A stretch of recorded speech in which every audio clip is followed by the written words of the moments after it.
اعوذ باللہ من الشیطان الرجیم بسم اللہ الرحمن الرحیم الحمدللہ رب العالمین وصلی اللہ علی سیدنا محمد وآلہ الطیبین الطاہرین المعصومین ولعنت اللہ علی اعدائہم اجمعین اما بعد فقد قال الحکیم اعوذ باللہ من الشیطان الرجیم بسم اللہ الرحمن الرحیم ونريد ان نمن علی الذین استضعفوا فی الارض ونجعلہم ائمة ونجعلہم الوارثین اللہم صلی علی محمد و آل محمد۔ ناظرین گرامی، ہمارا جو سلسلہ بحث ہے وہ مہدویت ہے۔ ہم نے کل عرض کیا تھا اپنے درس میں کہ مہدویت ایک ایسا موضوع نہیں ہے کہ جو انسانی عقل کی اختراع ہو یا بعض لوگوں نے اس موضوع کو سوچا ہو اور تاریخ میں اسے بیان کر دیا ہو۔ مہدویت ایک اسٹریٹجک موضوع ہے۔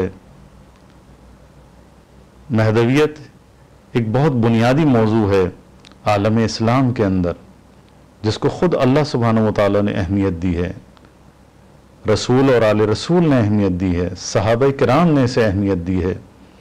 یہی وجہ ہے کہ مہدویت کا موضوع، امام مہدی علیہ السلام کا موضوع مسلمانوں کے درمیان ایک مشترکہ موضوع ہے۔ تمام عالم اسلام امام مہدی علیہ السلام کی ذات پر ایمان رکھتا ہے، الا چند ایسے لوگ کہ جو میں سمجھتا ہوں کہ علمی لحاظ سے انہوں نے توجہ نہیں کی، انہوں نے روایات رسول خدا صلی اللہ علیہ وآلہ وسلم کو غور سے نہیں پڑھا، توجہ نہیں کی ان احادیث کے اوپر۔ لہذا مہدویت ایک ایسا موضوع ہے کہ جس کے بارے میں ہم یہ کہہ سکتے ہیں کہ عالم اسلام کا مستقبل اسی موضوع سے جڑا ہوا ہے، بلکہ عالم اسلام نہیں، عالم انسانیت کا موضوع اس سے جڑا ہوا ہے۔ اور اللہ کا وعدہ جو اللہ بشریت کو فلاح اور صلاح کے مرحلے پر پہنچانا چاہتا ہے، اللہ جو بشریت کو سعادت کے مرحلے پر پہنچانا چاہتا ہے، یہ موضوع اسی مسئلے سے جڑا ہوا ہے۔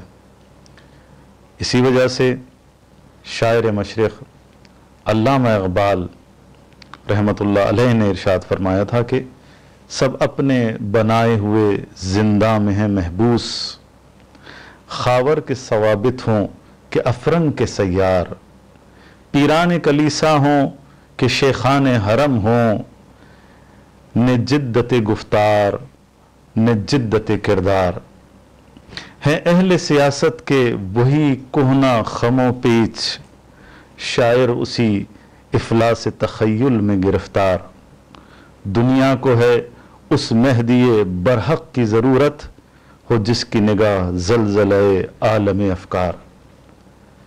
تو دنیا، ہم نے کل عرض کیا تھا کہ دنیا سوشلزم، کمیونزم اور کیپٹلزم کہ فرسودہ نظام سے تنگ آ چکی ہے، یہ افکار کہنا ہو چکے اور ساری دنیا ان کی چٹکتی ہوئی ہڈیوں کو آج محسوس کر رہی ہے، آج دیکھ رہی ہے کہ انسانیت کس طرح سے بلبلا رہی ہے انہی نظاموں کے ظلم و ستم کے ہاتھوں، اور جو انہوں نے بشریت کے ساتھ کیا ہے۔ لہذا مہدویت وہ موضوع ہے، امام مہدی علیہ السلام وہ ہستی ہیں کہ جو عالم افکار کے اندر زلزلہ پیدا کریں گے، اور وہ وہی دین، وہی خالص اسلام، جامع اسلام، حقیقی اسلام جو قلب رسول پر نازل ہوا تھا، امام مہدی علیہ السلام اسی دین کو لے کر آئیں گے اور اسی دین کو اس پوری دنیا کے اوپر نافذ کریں گے۔ لہذا مہدویت اس لحاظ سے ایک اہم ترین موضوع ہے جس کی طرف تمام عالم انسانیت کو توجہ کرنے کی ضرورت ہے، بالخصوص عالم اسلام کو اس کی طرف توجہ کرنے کی ضرورت ہے۔ عزیزان محترم، ایک بات ہمیں سمجھنی چاہیے کہ ائمہ اہل بیت علیہم السلام تمام عالم اسلام کے اوپر حجت ہیں، ان کے اقوال تمام عالم اسلام کے اوپر حجت ہیں. فقط ایسا نہیں ہے کہ ہم کہیں جی شیعوں کے اوپر حجت ہے. کس دلیل کی بنیاد پر؟ بہت ساری دلائل ہیں. ان میں سے ایک دلیل ہے حدیث ثقلین، جو ایک صحیح حدیث، جامع حدیث ہے، اور متعدد روایات کے اندر الفاظ بھی مشترک ملتے ہیں اور مجموعی طور پر متعدد طریقوں سے بھی بیان ہوئی ہے. تو اس میں معنی کے لحاظ سے تقریباً سب کا ایک معنی ہے، اور وہ یہ ہے کہ رسول خدا صلی اللہ علیہ وآلہ وسلم نے، صحیح مسلم کے اندر یہ حدیث موجود ہے اور دیگر کتب اہل تسنن کے اندر یہ حدیث موجود ہے. لہذا ارشاد فرمایا رسول خدا صلی اللہ علیہ وآلہ وسلم نے، میں آپ کے سامنے حدیث بیان کرتا ہوں کہ رسول خدا صلی اللہ علیہ وآلہ وسلم ارشاد فرماتے ہیں کہ انی تارک فیکم الثقلین کتاب اللہ وعطرتی اہل بیتی ما ان تمسکتم بہما لن تضلوا بعدی ابدا وانہما لن یفترقا حتی یردا علی الحوض. کہ مسلمانوں، میں تمہارے درمیان دو گراں قدر چیزیں چھوڑے جا رہا ہوں، ایک کتاب خدا اور دوسری میری اہل بیت. جب تک تم ان دونوں سے متمسک رہو گے، قرآن اور اہل بیت کو پکڑے رہو گے، ان سے ہدایت لیتے رہو گے، ہرگز گمراہ نہیں ہوگے. اور ان دونوں میں ہرگز جدائی نہیں ہوگی، یعنی قرآن اور اہل بیت میں، قرآن اور اطرت کے اندر کبھی جدائی نہیں آئے گی. حتی یردا علی الحوض، یہاں تک کہ یہ دونوں مجھ سے حوض کوثر پر ملاقات کریں گے، قرآن اور اہل بیت. یہ صحیح مسلم کے اندر بھی تھوڑے سے فرق کے ساتھ یہ حدیث موجود ہے، اور صحیح مسلم نے جو نقل کی ہے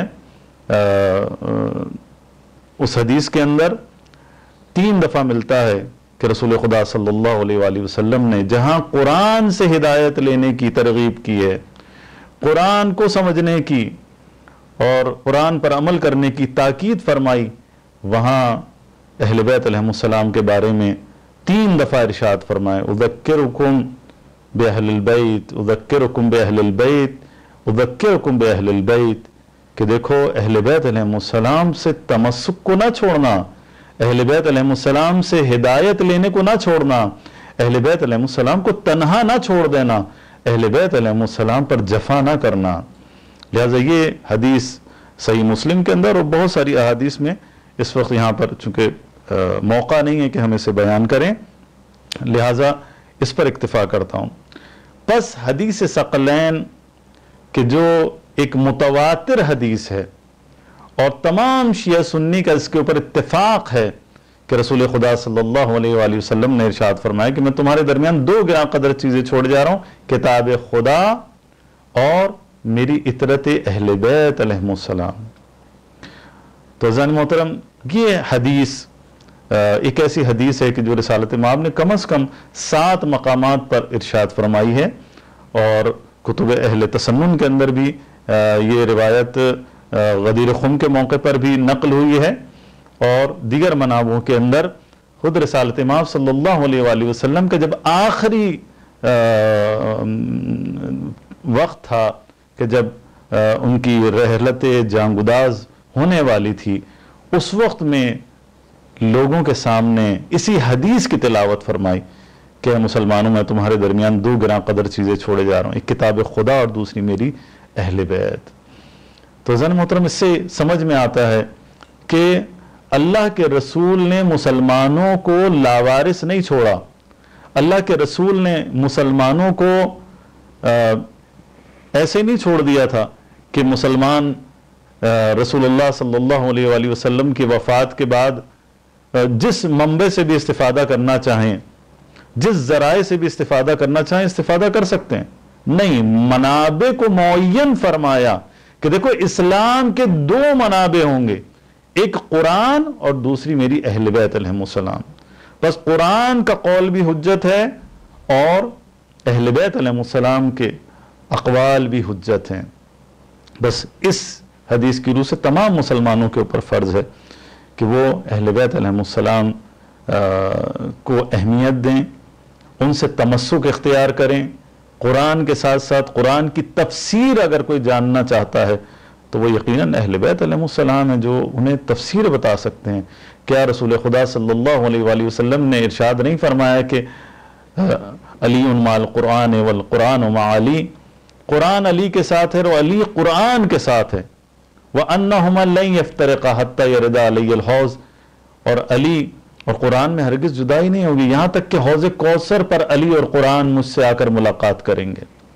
خود حدیث ثقلین بتا رہی ہے کہ قرآن اور اہل بیت علیہم السلام کے درمیان کبھی اختلاف نہیں ہوگا۔ تو اے مسلمانوں، اے صاحبان ایمان، اے رسول اللہ صلی اللہ علیہ وآلہ وسلم کا کلمہ پڑھنے والوں، آئیں ہم سب اللہ کی اس رسی کو مضبوطی سے تھام لیں، اور وہ حدیث ثقلین ہے، کتاب اللہ و اطرتی ہے۔ بس یہ معنی واضح ہو گیا۔ اب جو ہماری آئندہ کی گفتگو ہوگی وہ اسی مناسبت سے ہوگی کہ ہم جو کتب اہل سنت سے بھی روایات پیش کریں گے اور کتب اہل تشیع سے بھی ہم روایات کو پیش کریں گے، لہٰذا یہ ہمارا سلسلہ اسی طرح سے رہے گا۔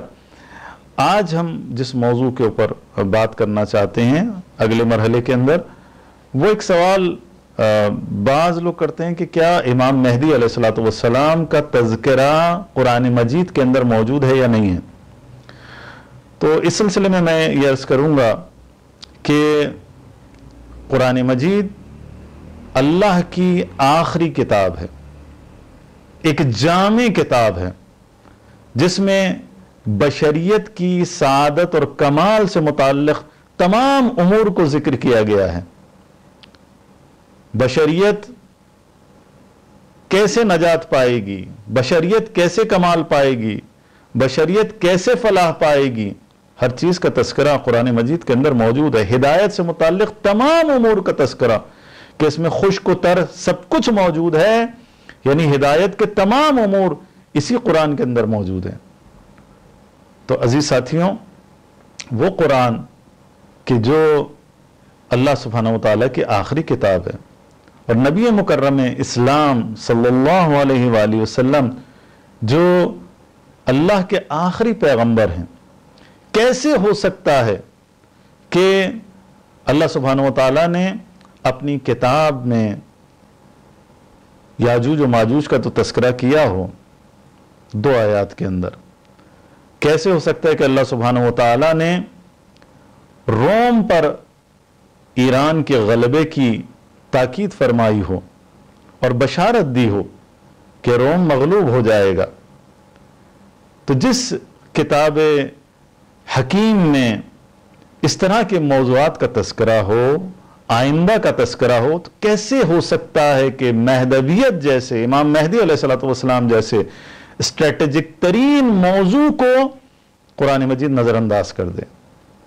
یہ عقل میں سمانے والی بات نہیں ہے۔ لہذا بعض لوگوں کا یہ گمان کہ شاید قرآن مجید کے اندر امام مہدی علیہ السلام کا تذکرہ نہیں ہے، یہ باطل ہے۔ امام مہدی علیہ السلام کا ذکر قرآن مجید میں موجود ہے، البتہ نام کے ساتھ نہیں ہے، بہت ساری چیزیں نام کے ساتھ نہیں ہیں۔ قرآن بہت ساری کلیات کو بیان کرتا ہے، اسی لیے ہمیں ان کلیات، یہ جو مفسرین کے درمیان اختلاف ہے، وہ کیوں اختلاف ہے؟ اسی وجہ سے اختلاف ہے کہ بعض کلیات بیان ہوئی ہیں، ہر کسی نے اپنے انداز سے تفسیر کی ہے، اسی لیے ضرورت پڑتی ہے ایک مفسر قرآن کی۔ اور مفسر قرآن یقینی بات ہے کہ کوئی عام انسان نہیں ہو سکتا، یہ اللہ کی آسمانی کتاب ہے، یہ پیغمبر اکرم صلی اللہ علیہ وآلہ وسلم کے قلب اطہر پر نازل ہونے والی کتاب ہے۔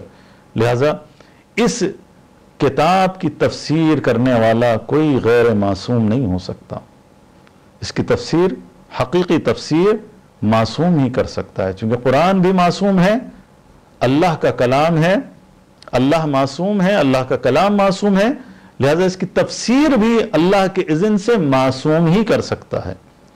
اسی لیے رسول خدا صلی اللہ علیہ وآلہ وسلم نے ارشاد فرمایا کہ علی قرآن کے ساتھ ہے اور قرآن علی کے ساتھ ہے، ان دونوں کے درمیان جدائی نہیں ہوگی۔ یہ کسی صحابی کے متعلق نہیں ارشاد فرمایا. اسی طرح سے حدیث ثقلین اس بات کی دلیل ہے کہ قرآن اور اطرت میں اہل بیت علیہ السلام میں ہرگز جدائی نہیں ہونے والی، یہاں تک کہ حوض کوثر پر رسول خدا صلی اللہ علیہ وآلہ وسلم سے ملاقات کریں گے. پس امام مہدی علیہ السلام کا موضوع قرآن مجید کے اندر متعدد آیات کے اندر موجود ہے. میں 2-4 آیات آپ کے سامنے پیش کروں گا.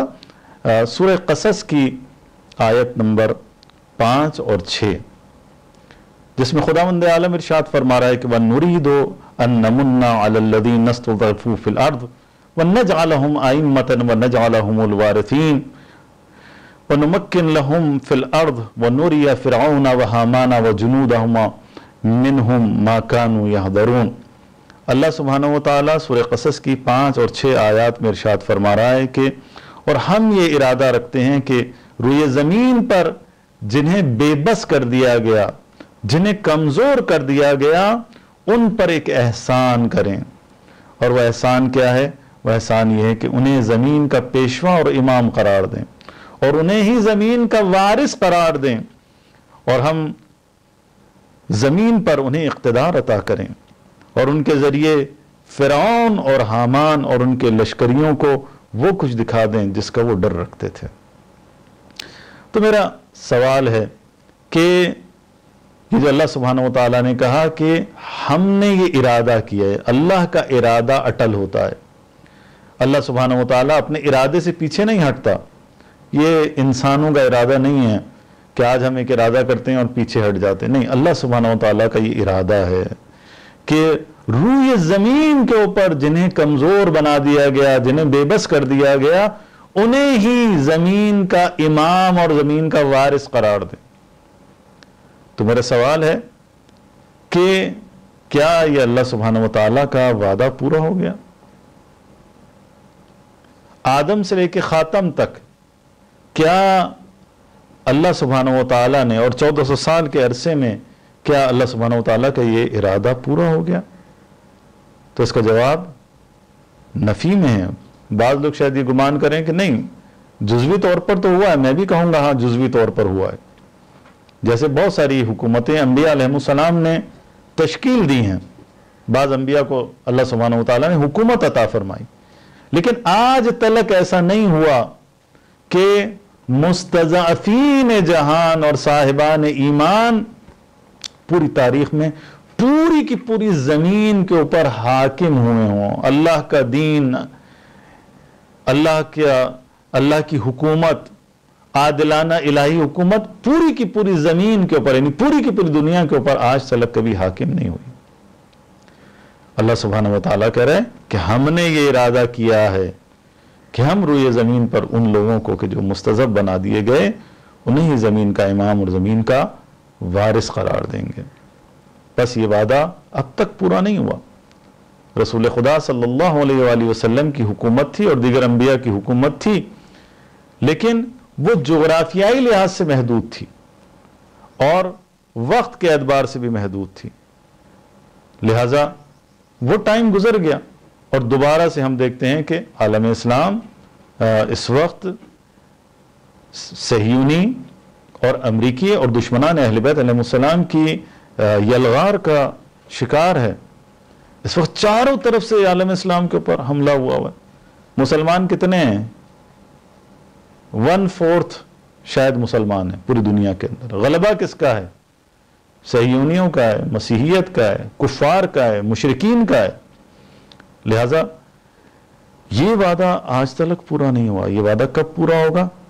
جب اللہ کے حکم سے فاطمہ کا بیٹا امام مہدی علیہ السلام ظہور کرے گا تو زمین کو ظلم و ستم سے پر دنیا کو عدل و انصاف سے پر کر دے گا. امیر المومنین علی ابن ابی طالب علیہ السلام نہج البلاغہ میں اس آیت کی ذیل میں ارشاد فرماتے ہیں کہ لَتَعْطِفَنَّ الدُّنْيَا عَلَيْنَا بَعْدَ شَمَاسِهَا عَطْفَ الضُّرُوسِ عَلَى وَلَدِهَا، کہ یہ دنیا بالآخر ہمارے اوپر مہربان ہو کر رہے گی. ہمارے اوپر جفا کرنے کے بعد یہ دنیا ہم پر مہربان ہوگی، یعنی اہل بیت علیہ السلام کے اوپر.